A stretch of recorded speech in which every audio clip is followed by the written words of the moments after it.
সড়কের কোথাও বড় বড় গর্ত, আবার কোথাও উঠে গেছে বিটুমিন। ঝুঁকি নিয়ে প্রতিনিয়ত চলাচল করছে যানবাহন।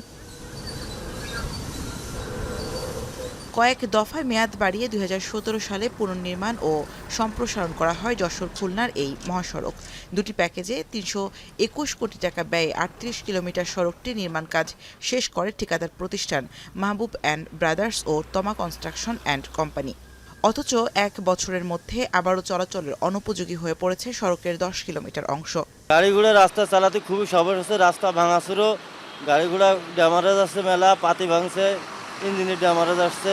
নোয়াপাড়া রেলগেটের এই রাজারহাট পর্যন্ত অবস্থা একেবারেই খারাপ। সাধারণ জনগণের চলাচলের জন্য খুবই সমস্যা। এই সময় ধুলো আর কাদা পানির অবস্থায় আমরা এই রোড দিয়ে চলতেই পারতেছি না। সাধারণ জনগণ তো চলতেই পারতেছে না। খাদ্য খাবার নষ্ট হচ্ছে, মানুষের ব্যবসার প্রতিষ্ঠান নষ্ট হচ্ছে।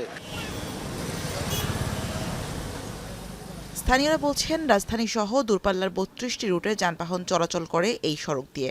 এছাড়া বেনাপোল স্থলবন্দর, দর্শনা স্থলবন্দর, নাওয়াপাড়া নদীবন্দর ও মোংলা সমুদ্র বন্দরগামী হাজারো যানবাহন প্রতিনিয়ত যাতায়াত করছে এই সড়কে।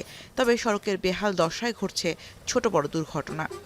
নদীতে ঢেউ খেলে যেরকম গোটা রাস্তা সেরকম ঢেউ খেলেছে।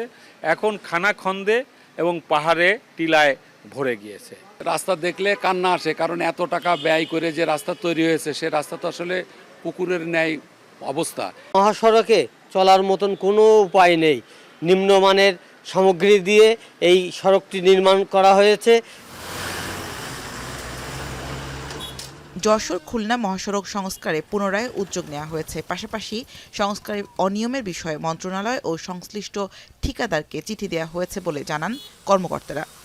আমরা এই রাস্তাটা কিন্তু 4 লেন করার ব্যাপারে 4 লেনের ল্যান্ড ও ভূমি অধিগ্রহণের ডিপিপি আমরা সড়ক ভবনে প্রেরণ করেছি। সড়ক ভবন থেকে হয়তো মন্ত্রণালয়ে যাবে।